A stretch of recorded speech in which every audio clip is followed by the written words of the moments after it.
코로나 때문에 사실 저희가 다 함께 모이기가 참 쉽지 않았는데 주님이 또 저에게 은혜를 주셔서 다시 이렇게 모일 수 있는 상황이 된 것들에 대해서 감사를 드리고, 그간 여러 어려움들이 있었지만 하나님께서 저희 교회 성도들이 이 일로 인해서 어려움 당하지 않도록 보호하시고 인도하신 것에 대해서 감사를 드립니다. 그 즈음에서 오늘 포스트 코로나 군포 번영록에라는 주제로 좀 교제를 나눌까 합니다. 많은 사람들이 이제 이 코로나 이후에 세계가 변화할 것이다, 이렇게 변할 것이다, 아마 전망을 많이 쏟아내고 있습니다. 많은 전문가들은 이제 이 시대가 코로나 이전과 코로나 이후에 이 세계로 극명하게 바뀔 것이다, 이렇게 표현합니다. 다시 코로나 이전의 시대는 우리에게 오지 않을 것이다, 이렇게 이야기하는 또 학자들도 있습니다.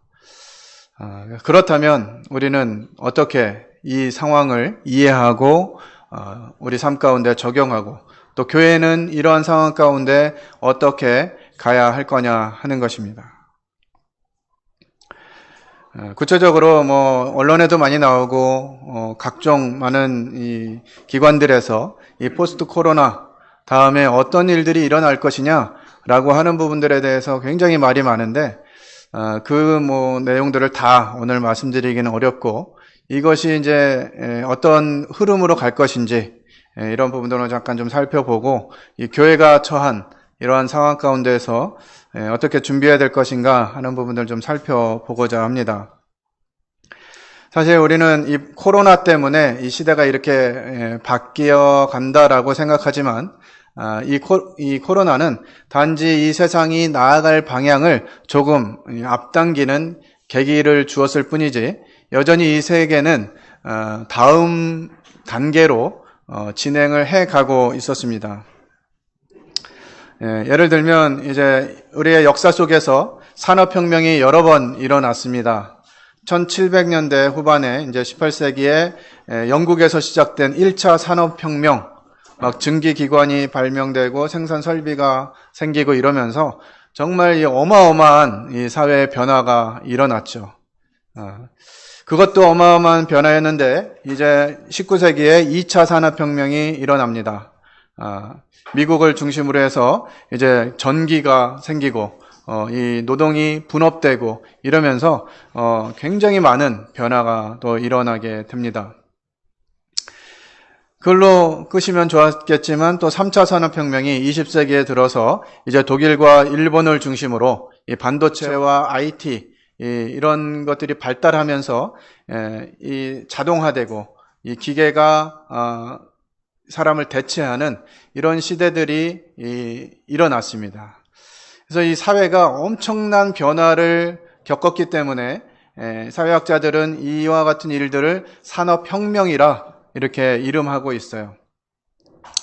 그런데 이 코로나가 발생하기 전에도 이제 이 3차 산업혁명 시대는 끝이 나고 4차 산업혁명 시대가 시작됐다라고 하는 이 흐름으로 가고 있었어요. 이미 2016년에 다보스 포럼에서 이제 AI, IoT, 빅데이터 이런 내용들이 선언되면서 이제 우리가 처하고 있는 이 세상이, 이 산업이 자율화되고 이 정보통신 이와 같은 부분으로 인해서 사회가 완전히 달라질 것이다 라고 하는 이런 그 보고들이 나오고, 앞으로 세상이 이렇게 바뀌어갈 것이다 라고 하는 전망을 이미 2016년, 지금으로부터 5년 전에 이미 이런 세상이 될 거다라고 전망을 내놓았었어요. 그런데 이 올해 시작된, 작년 말부터 시작된 이 코로나로 인해서 이 4차 산업혁명이 적용되어지는 시점이 상당히 앞당겨졌다라고 하는 것입니다. 그러면 이제 이 4차 산업혁명의 특징은 뭐냐라고 하는 부분들을 보면 이제 이 안전에 대한 욕구가 굉장히 커지면서 상시 이 안전에 대한 대비를 해야 된다. 그래서 이제 이 질병이 유행할 때뿐만 아니라 마스크가 항상 사계절을 써야 되는 이런 상황 가운데 와 있죠. 지금 한국의 산업 중에서 돈을 벌 수 있는 산업이 뭐 많지 않은데 이 마스크 산업이 뭐 황금알을 낳는 거위처럼 생각돼 가지고요. 어마어마하게 많은 이 업체들이 이 마스크에 뛰어들었어요. 저희 회사도 지금 마스크를 만들고 있습니다. 조만간 이제 좀 안정이 되면 저희 교회는 안정적으로 마스크를 공급받을 수 있는 시기가 될 거예요. 근데 이것이 뭐 꼭 이 마스크 산업뿐만이 아니에요. 2월 달에 이 마스크를 저희 회사가 작년 이제 말부터 좀 마스크에 관심을 가지면서 한 2월 전부터 이제 인증, KF라고 그러죠. KF80, 뭐 9499 뭐 이런 인증 제도가 있는데 저희가 이것을 이제 시작하려고 한 2월 달 정도의 업체들을 조사했을 때 이 KF 인증을 받은 업체가 한 200개 업체 정도밖에 안 됐어요. 근데 지금 2월 달부터 한 5개월 지났잖아요. 지금 이제 식약처에 들어가면 인증받은 업체가 2,000개가 넘습니다. 우리나라는 이게 뭐가 돈이 된다 그러면 거기에 막 다 달려드는 굉장한 나라인 것 같아요. 이 집중력이 얼마나 뛰어난 나라인지. 이와 같은 일에 이 사람들이 반응을 보이고 이와 같은 일에 관심을 가지게 된다고 하는 것이죠. 그러면서 이제 앞으로는 이 공장 자동화 시대 뭐 이런 흐름들이 이제 계속 가게 될 건데요. 초정밀, 초미세, 고효율, 고내구성, 거기다가 친환경과 기후변화에 따라서 또 무인화, 지능화 이렇게 된다는 거죠. 또 빅데이터를 이용해서 인공지능이 활동하는 이런 시대가 될 거고요. 모든 사람들의 관심이 안전으로 가게 된다라는 거 하는 거죠. 이런 얘기들이 나오는데 여러분들 뭐 IoT, AI, 빅데이터 이런 뭐 개념이 좀 있으신가요? 저는 IoT인지도 모르고 LOT는 뭐지? LOT? 롯데 줄임말인가? 막 이런 생각도 하고 그랬는데 LOT가 아니고 IoT입니다. IoT는 뭐냐? 인터넷 오브 띵스. 그래가지고 이제 상상을 해보면 이런 일이 일어나는 겁니다. 출근 전에 내가 출근하는 그 경로에 교통사고가 일어나가지고 도로가 심하게 막혀 있어요. 그러면 그거는 알 수가 있었어요, 없었어요? 알 수가 없었거든요. 근데 이 IoT 시대는 뭐냐? 이게 이제 이런 뉴스가 딱 뜨면 나와 연관되어 있는 기계들이, 특별히 스마트폰이 이제 알람을 30분 일찍 울려줍니다. 오늘 교통사고 났으니까 일찍 일어나야 돼요. 해가지고 알람이 일찍 일어나고요. 그러면 이제 이 일들이 맞춰져서 30분 일찍 일어나는 거에 다 맞춰가지고 커피포트도 끓고 식사 준비도 되고 이런 것들이 자연스럽게 되는 것이에요. 인터넷이 다 연결돼가지고. 그리고 이제 뭐 나갈 때 뭐 내가 딱히 그 문을 잠그거나 뭐 이러지 않아도 그냥 내가 사람이 집안에 없으면 자동적으로 문이 잠기고 도시가스, 전기 뭐 이런 것들이 자동적으로 다 작동을 하는 그런 상황이 되는 거죠. 어쩌면 우리 공상과학 영화나 뭐 이런 미래 관련된 영화들을 보면 그 영화에서나 나오던 그 모습들이 이제 우리 삶에 적용되는 시점이 되었다라고 하는 것이에요. 이것이 이제 사물 인터넷 IoT입니다. 모든 것이 인터넷으로 연결되어 있는. 그래서 지금은 이제 뭐 우리가 몸으로 섬길 수 있는 이런 시대잖아요. 예배당에 청소도 해야 되고 뭐 여러 가지 뭐 준비를 많이 해야 되는데 앞으로 이 IoT가 이제 교회 시스템에 들어오면 몸으로 섬기는 일들은 거의 끝날 거예요. 왜? 로봇 청소기 이런 것들이 다 준비되어 있어가지고 오늘 예배가 10시 15분에 시작된다. 그럼 이제 청소기가 지가 알아서 한 10시쯤 되면 다 청소해 놓고 자리도 다 이렇게 준비해 놓고 뭐 이런 시대가 된다는 거예요. 그러면 이제 몸으로 섬기시던 분들은 어떻게 해야 돼요? 섬길 일이 없어지는 거예요. 이런 시대가 이제 온다고 하는 것이죠. 우리 예배당은 좀 늦출까요?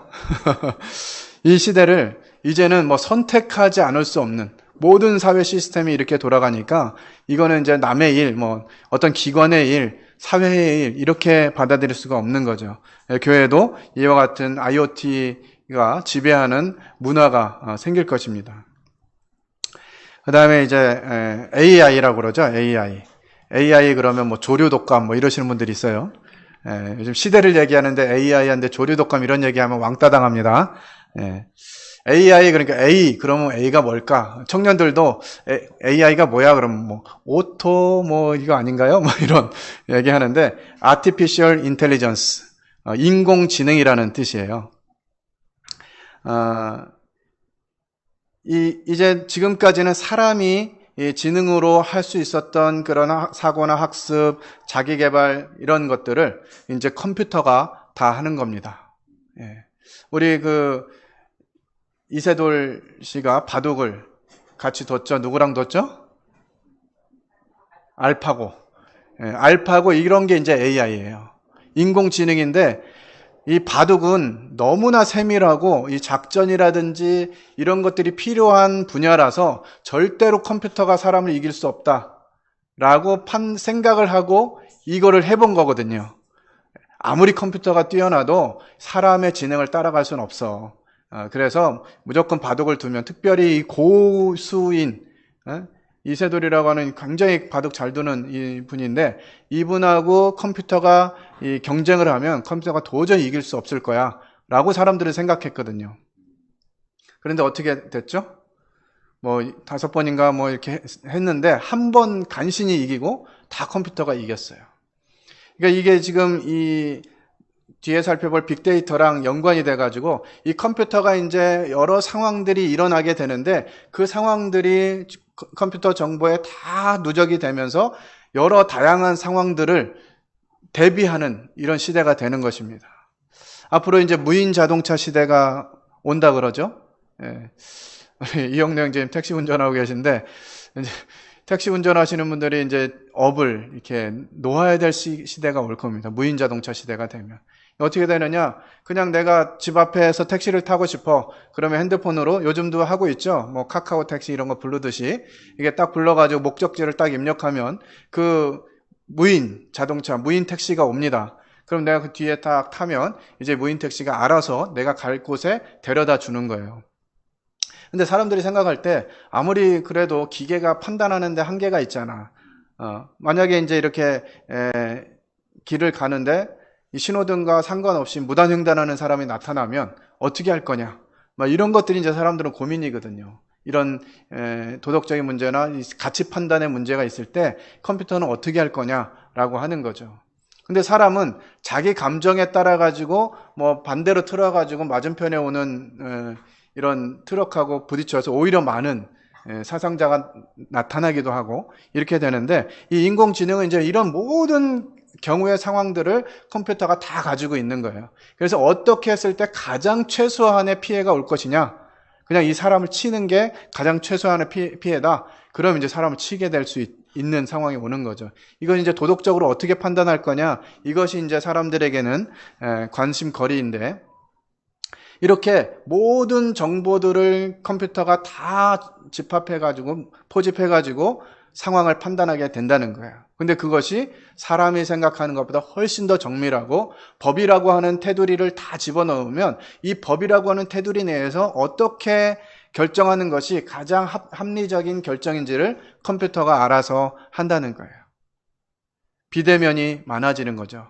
이제 병원에도 못 가니까, 열나면은 병원에서도 안 받아줘요. 요즘에는 열나는데요 그러면 보건소로 가보세요 막 이렇게 안내를 하거든요. 병원 가기도 힘들어지는 거예요. 근데 이제 이 비대면으로 뭐 온라인상으로 이 나를 점검하는 거죠. 그렇게 하는 일들이 점점 많아지면서 컴퓨터가 할 수 있는 일들이 정말 상상 이상으로 많아지게 된다고 하는 것입니다. 그것이 인공지능이에요. 이제 빅데이터라고 하는 부분, 제가 뭐 좀 말씀드린 것처럼 지금까지 인류가 해온 모든 역사적인, 산업적인, 문화적인, 정치적인, 경제적인 이런 모든 내용들이 이제 컴퓨터 안에 모두 집합이 됩니다. 모든 것들이 컴퓨터에 들어가 있어요. 그러면서 이 크기, 지금은 뭐 우리가 컴퓨터를 좀 만지시는 분들은 아시겠지만 하드 용량이 뭐 1테라바이트 이 정도 되면 그냥 뭐 무난해 이렇게 생각하는데, 앞으로는 이 용량이 어마어마하게 늘어날 거예요. 지금 우리 영화 한 편 봤는데 옛날에 이 인터넷이 발달하고 지금 집안에 다 광량이 들어왔을 때도요. 영화 한 편 1시간 반짜리 내지 2시간 영화 받으려면 거의 뭐 20분, 30분 동안 다운받고 그랬잖아요. 근데 지금은요. 거의 뭐 한 3, 4분 만에 영화 한 편 봤는데 이게 빅데이터가 점점 더 발달하면 영화 한 편 봤는데 뭐 한 10초면 받는 거예요. 그냥 다운, 실행 하면 그냥 바로 볼 수 있는 이런 시대가 된다라고 하는 것이에요. 심지어는 이제 다운도 안 받고 어떤 일정한 공간에 들어가면 클릭하면 TV 채널 틀듯이 내가 원하는 프로그램을 그냥 바로 틀어서 볼 수 있는 이런 시대가 오는 것입니다. 그만큼 양도 많아지고요. 다양해지고 속도도 굉장히 빨라지는 것이에요. 성경을 연구하고 그 말세를 얘기할 때 이 인터넷이 들어온 것이 성경이 기록하고 있는 세상의 왕래가 빨라지고 이런 말 할 때 야 핸드폰 이거 봐봐 얼마나 빨라졌어 뭐 이렇게 얘기하는데요. 이제 이 4차 산업혁명이 자리를 잡으면 저희가 상상할 수 없는 속도가 이루어지게 됩니다. 그러니까 지금 이 시대가 이렇게 흘러가고 있어요. 4차 산업혁명으로 나아가고 있습니다. 그런데 이 시점에 왜 이 코로나라고 하는 바이러스가 창궐해서 사람들에게 이와 같은 일들이 앞당겨지도록 했느냐라고 하는 것이죠. 우리는 이와 같은 부분들을 사회 전문가나 어떤 그 현상을 연구하는 사람들의 말에 의존할 것이 아니라 그럼 왜 하나님이 우리에게는 이와 같은 일들을 허락하셨는가 하는 부분들을 살펴볼 필요가 있는 것이죠. 저희가 살아가는 세상에는 이 역사적인 사실이 있고요. 성경적인 사실이 있습니다. 그러면 이 성경적인 사실과 역사적인 사실이 그러면 반대로 행하고 있느냐? 성경은 세상과 다르냐라고 하는 부분들을 생각해 볼 수 있는 거죠. 여기 왼쪽에 오른쪽인가요? 왼쪽에 보이시는 이 그림은 쓰나미가 와서 20만 명이 한 번에 사망하는 이 인도네시아 쓰나미 때 이와 같은 일들이 있었는데요. 이 인도네시아 쓰나미가 일어났을 때 하나님 믿는 사람들은 쓰나미에서 비껴났을까요?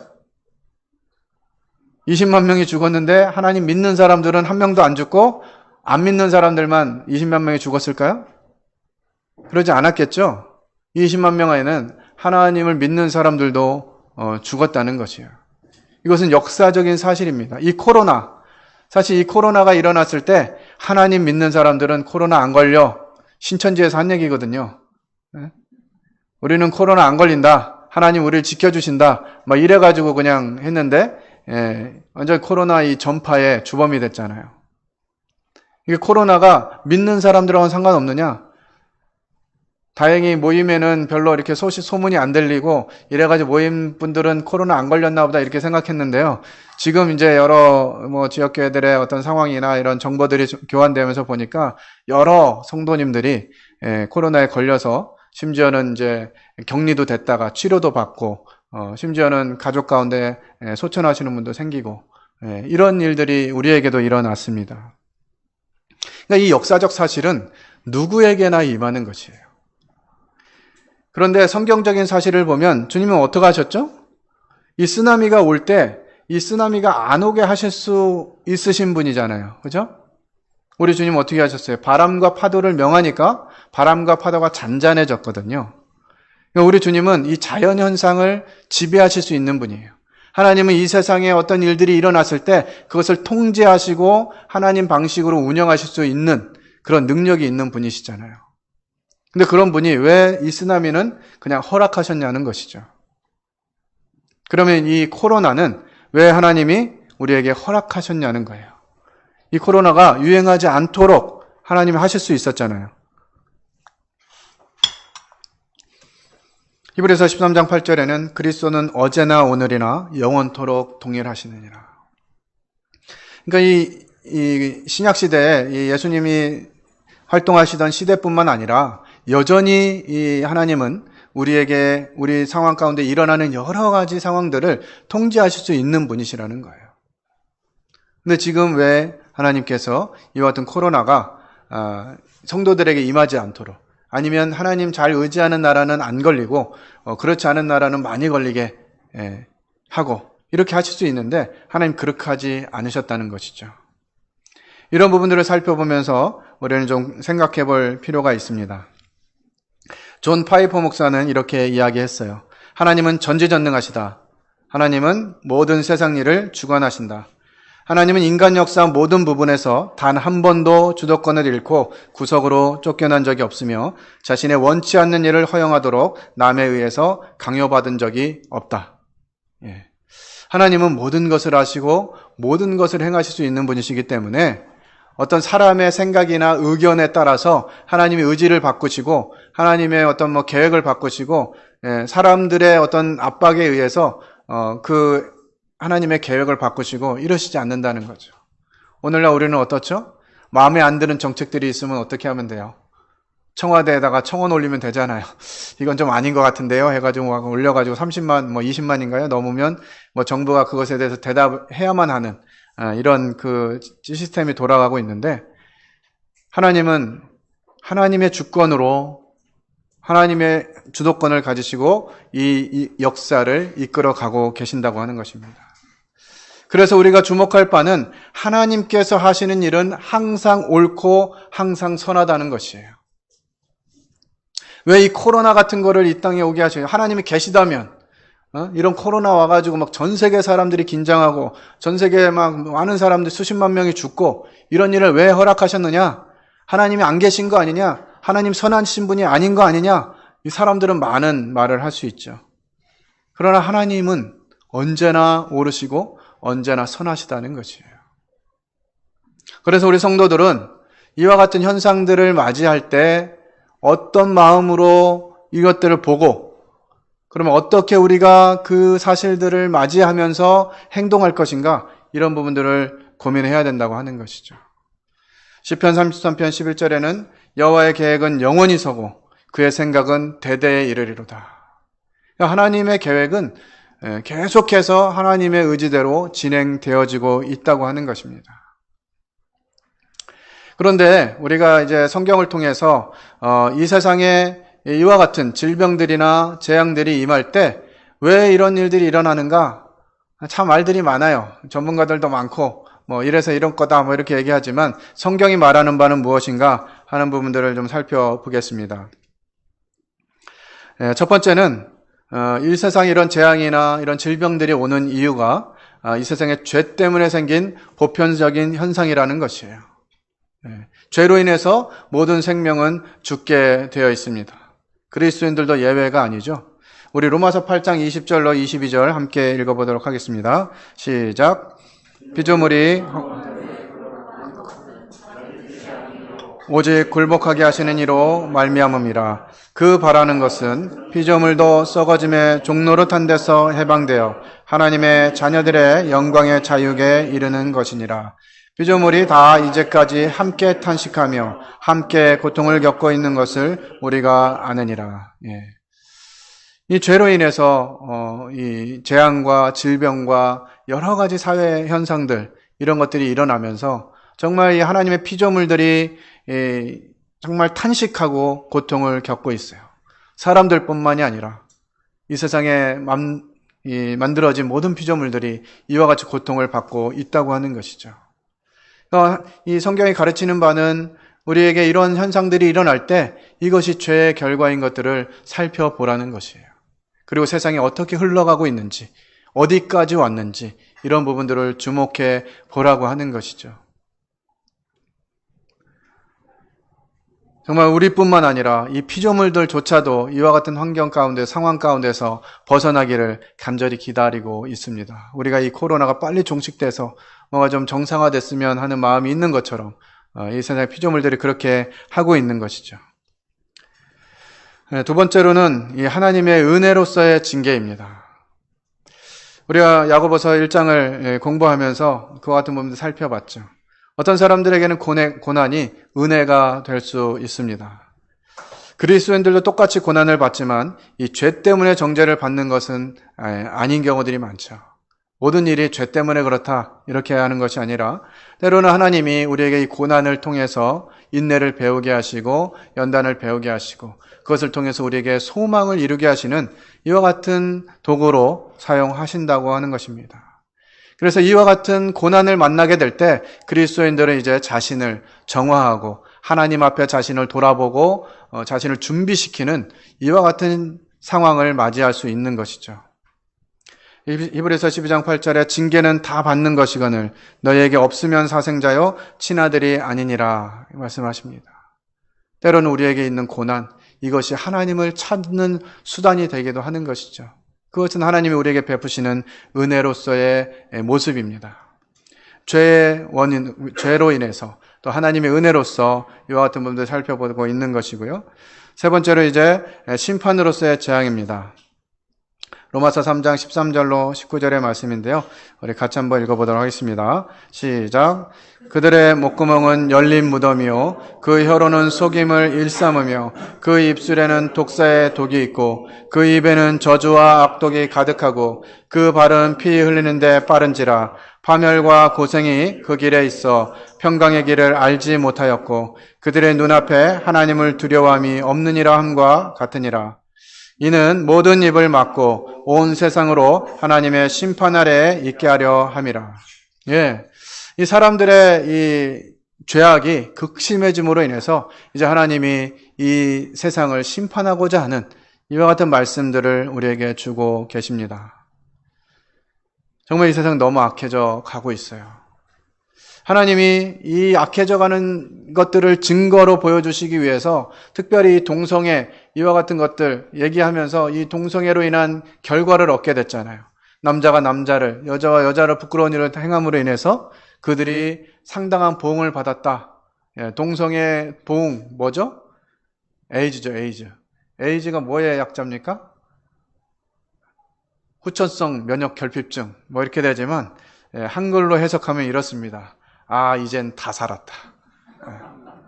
더 살고 싶은데, 아, 이젠 다 살았네. 에이즈가 걸리면 방법이 없었거든요. 그냥 죽음을 기다릴 수밖에 없는 그런 병이었잖아요. 그런데 어떻게 됐어요? 야, 이 사람들의 이 악함이 얼마나 가득한지 사람을 위해서 하는 일이라고 생각하면서 에이즈 치료제를 개발합니다. 뭐 완전히 없어지는 건 아니지만 증상이 더 진행되지 않도록 그래서 그냥 늙어 죽을 때까지 이 병을 안고 살게 하는 거예요. 그래서 어떻게 됐어요? 아, 이젠 더 살 수 있나? 이렇게 생각하게 되는 거예요. 이게 이 악함이 얼마나 더 악해지고 있는지 하나님이 거기에 맞는 보응을 보여주심에도 불구하고 돌이키지 않고 자기 길로 계속 가는 것이죠. 그럴 때 하나님 어떻게 하십니까? 노아의 때와 같이 소돔과 고모라와 같이 하나님이 심판하실 마음을 가지시게 된다고 하는 것이죠. 오늘날 우리 사회나 세상에 돌아가는 이치들을 보면 하나님이 심판하실 만한 이유가 충분한 세상이 된 것 같아요. 우리 이와 같은 부분들을 생각해 보아야 합니다. 네 번째로는 이제 하나님의 경고로서의 재앙입니다. 우리 누가복음 13장 1절로 5절 함께 읽겠습니다. 시작. 그때 마침 두어 사람이 와서 빌라도가 어떤 갈릴리 사람들의 피를 그들의 제물에 섞은 일로 예수께 아뢰니 대답하여 이르시되 너희는 이 갈릴리 사람들이 이같이 해 받았으므로 다른 모든 갈릴리 사람보다 죄가 더 있는 줄 아느냐? 너희에게 이르노니 아니라 너희도 만일 회개하지 아니하면 다 이와 같이 망하리라. 또 실로암에서 망대가 무너져 치어 죽은 18사람이 예루살렘에 거한 다른 모든 사람보다 죄가 더 있는 줄 아느냐? 너희에게 이르노니 아니라 너희도 만일 회개하지 아니하면 다 이와 같이 망하리라. 예. 우리는 이번 코로나 사태를 보면서 신천지 사람들이나 이 클럽에 방문한 사람들이나 열이 있음에도 불구하고 막 여행 다니면서 막 이렇게 이 전파시킨 사람들이나 이런 사람들을 보면서 이렇게 생각할 수 있는 거예요. 그 사람들은 더 악하고 더 죄가 많고 그래서 하나님 그렇게 하신 걸 거야.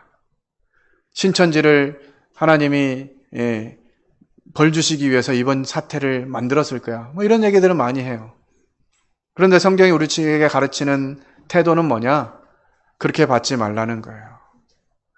어떻게 하라고요? 나도, 우리도 이와 같은 일에 회개하지 아니하면 다 그같이 망할 것이다 라고 받으라고 성경이 우리에게 가르쳐 주시는 것이에요. 우리는 우리에게 일어나는 이와 같은 상황들을 가지고 이렇게 네 가지의 상황으로 살펴볼 수 있겠습니다. 그러면 우리는 이 코로나를 1번 병으로서, 2번 하나님의 은혜로서, 3번 심판으로서, 4번 하나님의 경고로서 몇 번으로 받아야 되죠? 이 사지선다가 이렇게 익숙한 이 어른 세대는 네 개 중에서 하나 찍어야 되는데요. 우리 젊은 세대는 어때요? 어때요? 오지선다잖아요. 누구부터 오지선다죠? 우리 광마 형제님 오지선다 시대 했나요? 아니 사지선다예요? 조금 더 우리 규태 형제님 어디 가셨어요? 그 조금 더 아래 세대부터는 오지선다. 그래서 5번, 1번부터 4번 전부 다. 이렇게 해줘야 이 젊은 세대들은 선택을 할 수가 있어요. 참 우리가 이 시대에 적응해서 살아간다고 하는 것은 참 두려운 일이 아닐 수 없습니다. 그냥 세상이 그렇기 때문에 우리가 그렇게 살아가는데 별 부담이 없는 거예요. 우리는 성경이 가르치는 이와 같은 부분들을 살펴볼 필요가 있습니다. 그러면 구체적으로 이번 이 코로나가 있음으로 인해서 이 교계는 어떤 변화를 맞았는지 하는 부분도 좀 살펴보고자 합니다. 코로나19 이후에 이제 목회 중점 사항을 이제 물어봤습니다. 뭐 여러 가지 이제 내용이 필요하지만 그 밑에 이제 그래프를 보면 예배 참석 교인 수가 어떻게 됐느냐. 평소에 100명이 모였다면 이 코로나가 급증한 3, 4월에는 42명 정도가 모였습니다. 그리고 이제 이 코로나가 좀 잡히고 이 사회적 거리두기가 해결된 이후에 몇 명 모여요? 61명. 그러니까 100명 모이던 교회가 지금 이제 60명 정도밖에 안 모인다는 거예요. 40%가 줄어들었어요. 이게 이제 이 교계의 각 교회들의 현재 모습입니다. 저희는 오늘 보니까 60%는 좀 넘는 것 같아요. 한 70%, 80% 정도 되지 않았나 생각이 드는데 그런 시대가 되었어요. 아침에 이렇게 교회 가는 사람들 이제 만나기 쉽지 않고요. 오늘 이 밑에 3번째 교회는 열었는지 모르겠으나 아침에 올라올 때는 불도 안 켜져 있더라고요. 이런 시대가 되어버렸다는 거예요. 그러면서 더 심각한 상황은 뭐냐? 이 코로나19 이후에 한국교회에 온라인 예배가 세대 차를 보인다는 겁니다. 무슨 얘기냐? 이 코로나19로 인해서 이제 언택트 문화, 이 비대면 문화가 이제 확산되고 있는데요. 이 온라인 예배에 대한 세대별 시각차가 보인다고 하는 것이죠. 그 장로회에서 담임 목사 1135명을 대상으로 설문을 했어요. 온라인 예배만 드리는 온라인 교회, 이 공교회로 인정하겠는가? 앞으로 이제 이런 코로나라든지 이런 이 전염병이 창궐하면 이 교회에서 모이는 게 어려워지고 온라인으로만 예배를 드리게 될 텐데 이걸 그러면은 그냥 교회로 인정할 거냐, 온라인 처치로 인정할 거냐라고 하는 설문에 60세 이상은 거의 70%에 육박하는 비율이 온라인 교회는 교회가 아니다. 이렇게 이제 생각하는 거죠. 그런데 49세 이하는 어떻게 생각해요? 절반 가까이만 온라인 교회를 인정하지 않겠다. 그러니까 절반은 뭐 그래도 교회지라고 생각한다는 거예요.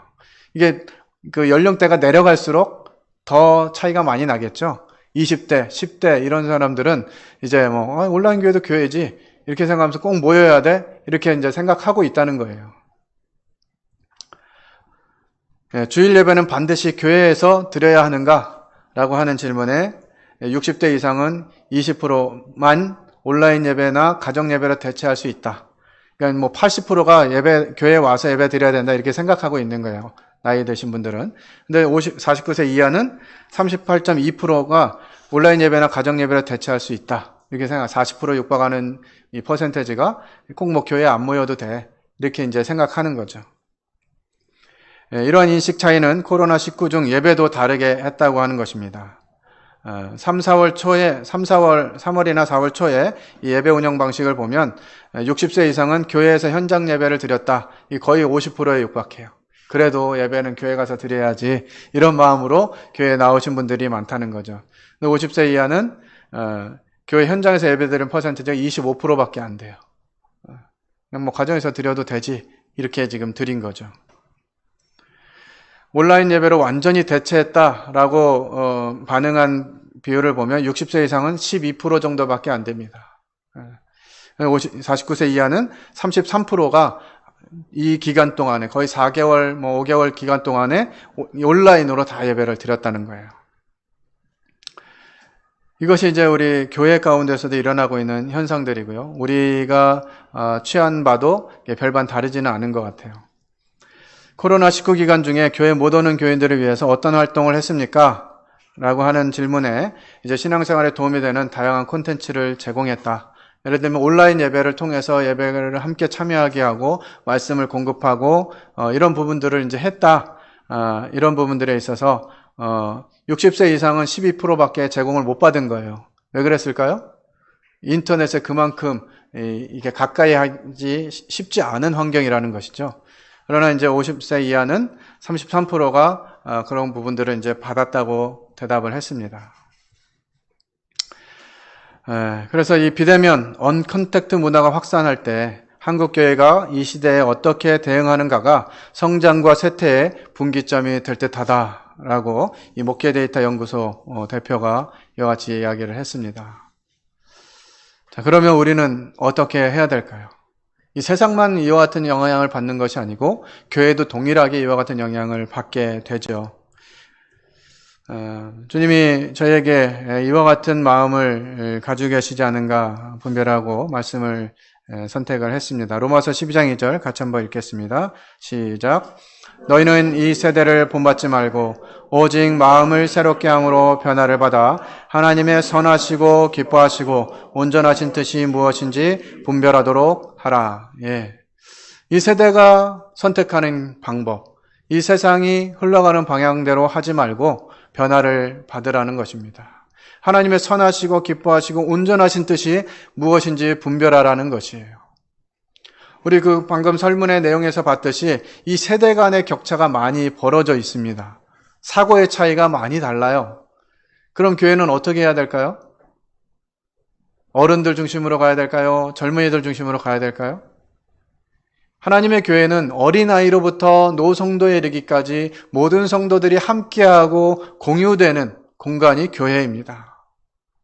그래서 이와 같은 이분법적인 그럼 시대가 앞으로 가니까 젊은 세대 중심으로 가야 되지 않겠어? 어른들 몇 분만 못하니까 그냥 어쩔 수 없이 그냥 가야 되지 않겠어? 라고 세상은 선택할 수 있다는 것이에요. 그러나 하나님의 교회는 어떻게 해야 되겠냐는 것이죠. 저희 군포 번영로 교회는 어떻게 해야 될까요? 누굴 중심으로 해야 될까요? 이런 부분 우리가 고민해야 합니다. 그래서 이 인터넷이 쉽게 접목하기 힘든 이런 어른들 세대는 이렇게 대면을 통해서 또 무엇인가 학습지라든지 말씀 내용에 대한 이 성경 공부 교재라든지 이런 것들을 통해서 실제적으로 좀 접목할 수 있는 부분들이 필요한 것이죠. 예, 형제님 이런 말씀 인터넷에 올려놨으니까 유튜브에서 찾아서 보세요. 이렇게 하면 어른들은 그거 보기가 쉽지 않은 거예요. 젊은이들은 충분히 교회에서 이런 프로그램, 이런 말씀들, 이런 교훈들 인터넷에 올려놨으니까 이번에 몇 강 들으시고 거기에 대한 레포트를 제출하세요. 이렇게 하면 젊은 사람들은 가능하겠지만 이 나이 드신 어른들은 그게 쉽지 않다는 것이죠. 그래서 각 계층에 맞는 사역의 방향이 필요하다는 생각이 듭니다. 이런 부분들을 어떻게 준비할 것인가 우리 좀 고민하고 이 부분들을 준비해 가야 돼요. 그러니까 이것이 누구의 뜻이 많다, 젊은 사람들 중심으로 가야 된다, 어른들 중심으로 가야 된다, 이것이 아니라 하나님의 뜻이 어디 있는지 살펴야 된다고 하는 것이죠. 하나님의 뜻은 교회에 있기 때문에 이 교회에 우리가 어떠한 마음으로 어떠한 방법으로 이렇게 하나님의 뜻을 따라갈 것인가 라고 하는 분들을 고민해 봐야 된다고 하는 것입니다. 한 가지 분명한 것은 참 우리가 모이는데 이 교회의 정체성이 있다라고 하는 사실이에요. 그래서 히브리서 10장 23절 25절 우리에게 이렇게 권하고 있습니다. 함께 읽겠습니다. 시작. 또 약속하신 이는 미쁘시니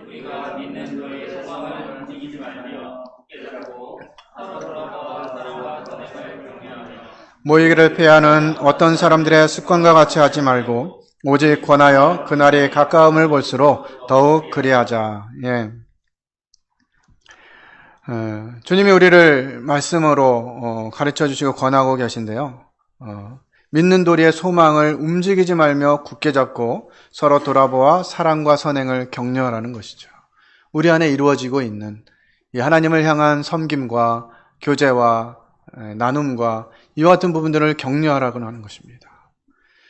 그러면서 말씀하시기를 모이기를 패하는 어떤 사람들의 습관과 같이 하지 말라 이렇게 말씀하시죠. 이 모이기를 패하는 것은요, 습관입니다, 습관. 한 번 안 나가면, 주중 안 나가다가, 주중은 바쁘니까 하고 안 나가다 보면 주일도 영향을 받게 되는 거예요. 이번에 코로나로 인해서 어제도 이제 다른 타모임의 성도님 한 가정하고 이제 점심을 먹으면서 교제를 했는데, 코로나 때문에 이제 예배당에 모이지 않겠습니다. 그 모임은 온라인도 진행을 못했어요. 그러니까 이제 가정에서 알아서 하는 거죠. 예배당에 아침에 가려면 아침 일찍부터 일어나가지고 막 부지런히 준비해야 되잖아요. 가족 다 시키고 아이들 준비시키고 막 짐 챙기고 이래가지고 예배 시간 맞추려면 막 그냥 엄청 분주한데 이게 안 모이니까 그렇게 할 일이 없다는 거죠. 그러면 그냥 천천히 준비해가지고 한 10시 반쯤 그냥 가족 또 아빠 혼자 있으니까 아빠 혼자 기도하고 하면서 그냥 예배 마치고 안 나가고 이 일이 이제 3주 정도 한 달 이렇게 지나가니까 너무 편하더라는 거예요. 아침에 분주하게 안 해도 되고 그냥 시간 되면 이렇게 하면 되니까 너무 편하더라고요. 그 다음에 이제 교회에 다시 모이자 그래가지고 가려니까 너무 힘들더래요. 저희도 그랬지 않았습니까? 교회에서 온라인으로 예배드립니다. 이렇게 했을 때 물론 이제 각자 준비하셨겠지만 예배당에 나오는 것보다는 훨씬 더 편했죠. 또 수요일 날은 온라인으로 하겠습니다. 그랬더니 한편으로 생각을 해보면 그 카톡에 출석합니다 하는 숫자가 평소에 모일 때보다는 많더라고요. 그래서 이렇게 하는 것도 더 많은 분에게 말씀을 전할 수 있겠구나 이런 마음도 들었습니다만 우리가 모이지 않는 이런 부분들에 있어서 조금 한 번쯤은 더 고민해 봐야 되지 않는가 하는 생각을 하게 됐어요. 김관성님하고 함께 교제하고 또 말씀하실 때 우리가 가능하면 모여야 되겠다 이런 말씀하시고 저희도 이렇게 함께 또 공감하면서 저희들 8월부터는 이제 다 정규 집회를 정상화하고 우리들이 모이는 일에 제대로 하자 이런 이제 의논들을 하고 저희들 교제를 나눴습니다. 그러니까 주님이 올수록 더욱 이 모이지 못하는 시대, 앞으로 이 4차 산업혁명으로 인해 가지고 이 언컨택트 시대가 온다고 하는 것이죠. 그것 때문에 우리가 어떻게 돼요? 이 모이는 것이 모이지 않는 것이 당연한 것처럼 생각하고 그렇게 이야기하게 된다는 거예요. 우리는 이런 모습들을 생각해 봐야 됩니다. 우리가 어떻게 해야 되는가 하는 것들을 보는 거죠. 예뻐 보이시나요?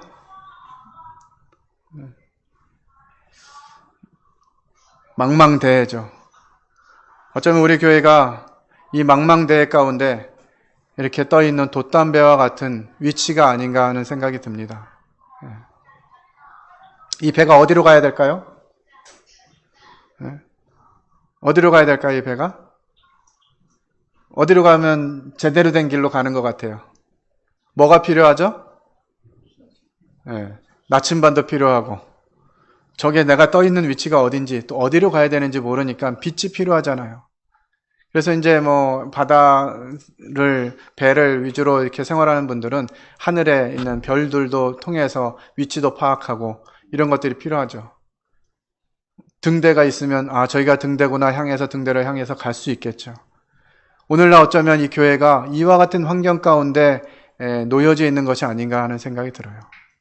어디로 가야 될지 알지 못하고, 어떤 상황이 돼야 될지, 어떻게 해야 될지 모르는 이와 같은 상황 가운데 처해 있는 것 같습니다.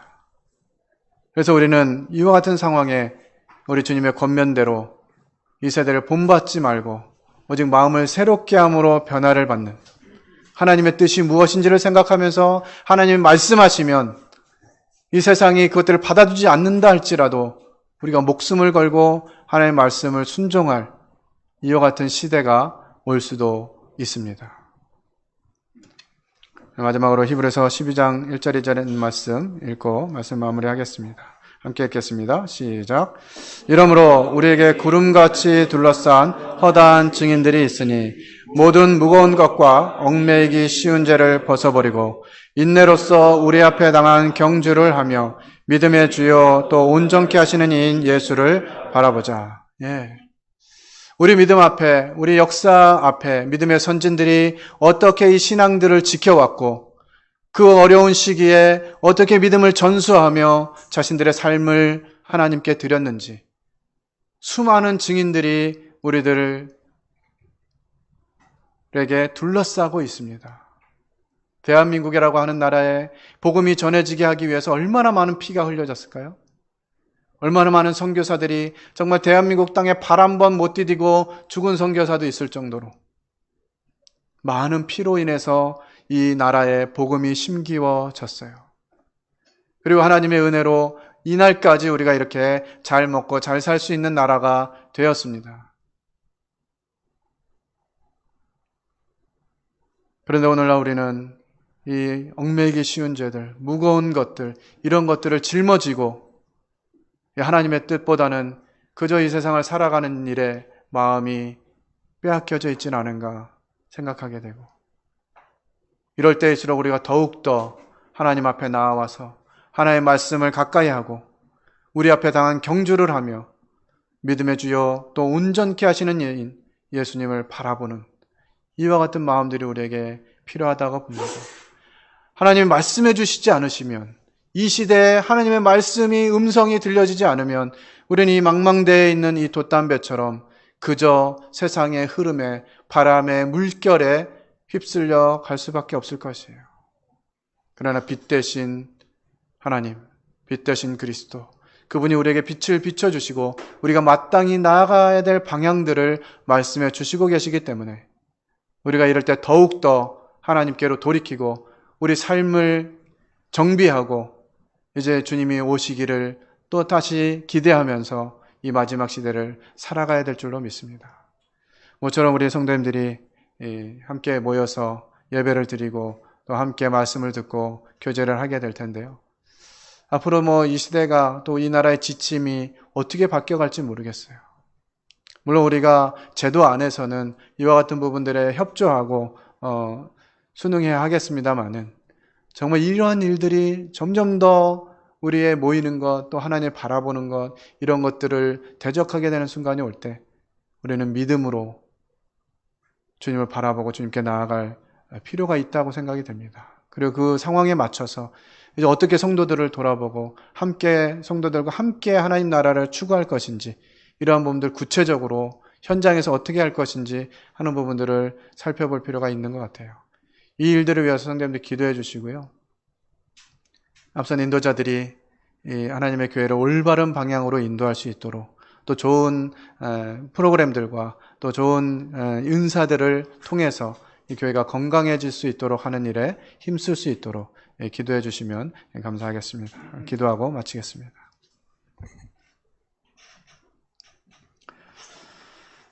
아버지 하나님,